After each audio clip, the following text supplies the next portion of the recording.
Near doubles are strategies that students use that build on their understanding of doubles and their ability to decompose numbers. A near double fact, you'll notice that the two addends are very close to each other.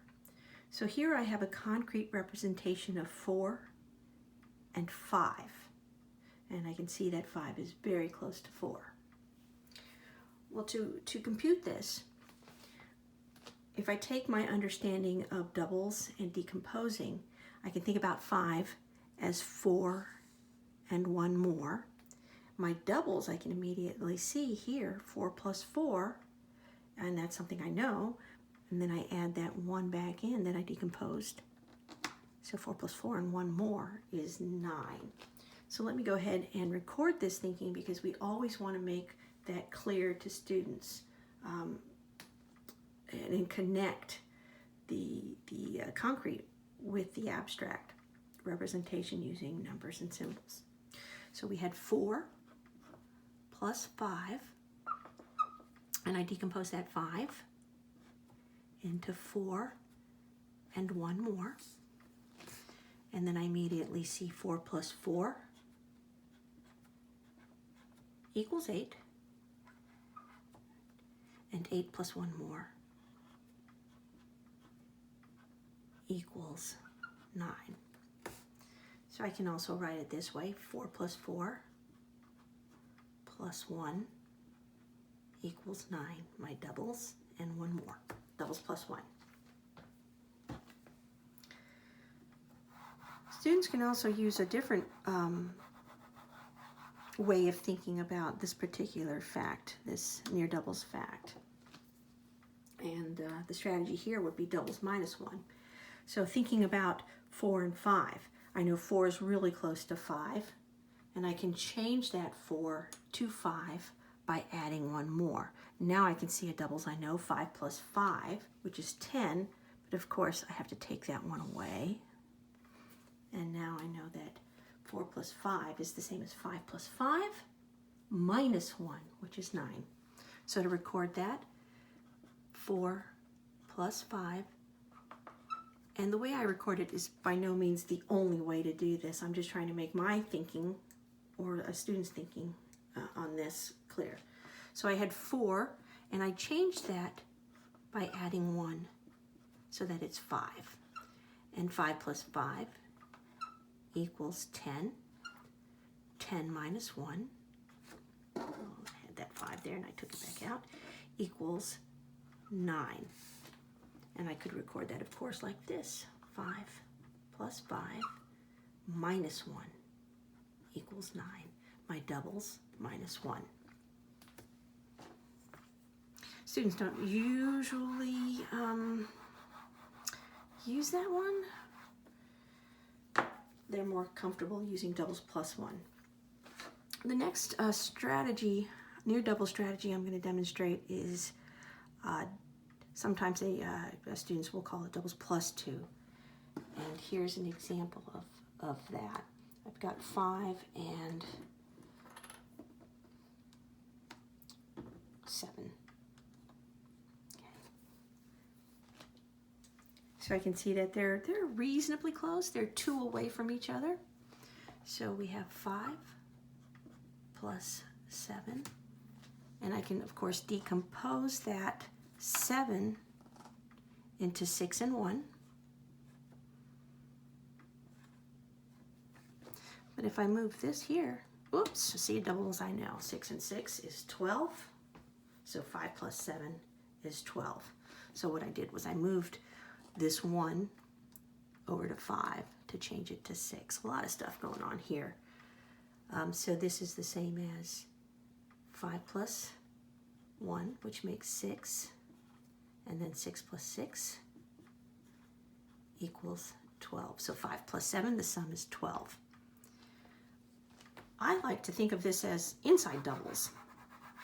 And the reason why I call it inside doubles is you're going to see here, I've got a number, these two numbers here are 2 away from each other, but there's a sequence going on. I have 5, 6, 7. is the sequence I'm going to think about. So if I take 6 and double it, 5 plus 7 is 12, and it works because of what we just did, where I took that 7 and decomposed it into 6 and 1. Now I've got 6 plus 6,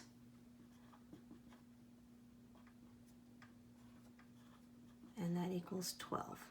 So whenever a number is, the two numbers have 1 in the middle, you can make a sequence of like 6, 5, 6, 7, or 7, 8, 9. If you have 7 and 9, 8 is in there, you double that, it's 16. So 7 plus 9 is 16. That's just another type of near doubles fact, that strategy that kids can use.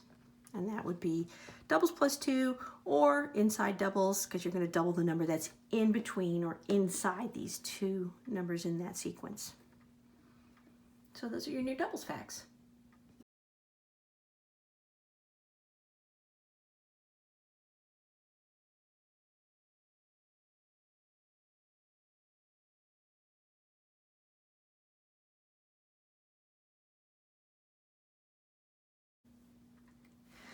The next group of strategies we're going to explore here are your 10 strategies. And I've got them divided into two categories. The first is make 10.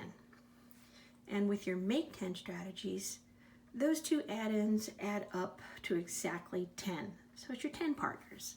5 and 5, 6 and 4, 7, 3, 8 and 2, 9 and 1. So they make exactly 10.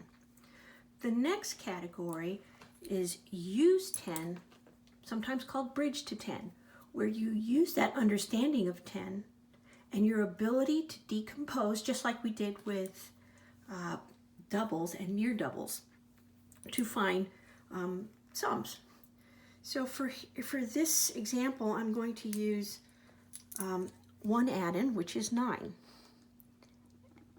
And with our using 10 strategy, you'll see that one of the add-ins is usually 8 or 9. They're really, really close to 10. They're near 10. So this add-in that we're gonna work with is 9. And to that 9, I'm going to add 6.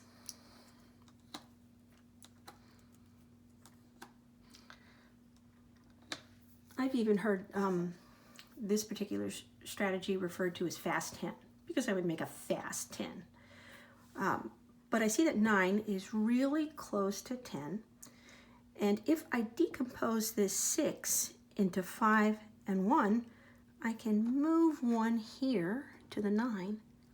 And now I have 10 and 5.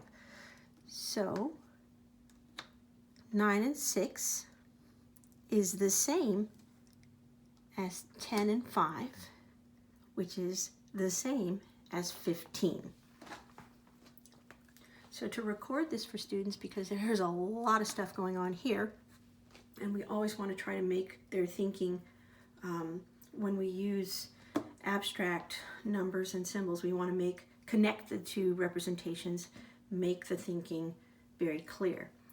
So I have 9 plus 6, and a little rhyme that I use with young students is C and 9 make 10, C and 8 make a 10, and it just helps them to remember that that number is very close to 10, and I can use what I know about 10. So here I'm going to take that 6, I'm going to decompose it into 1 and 5.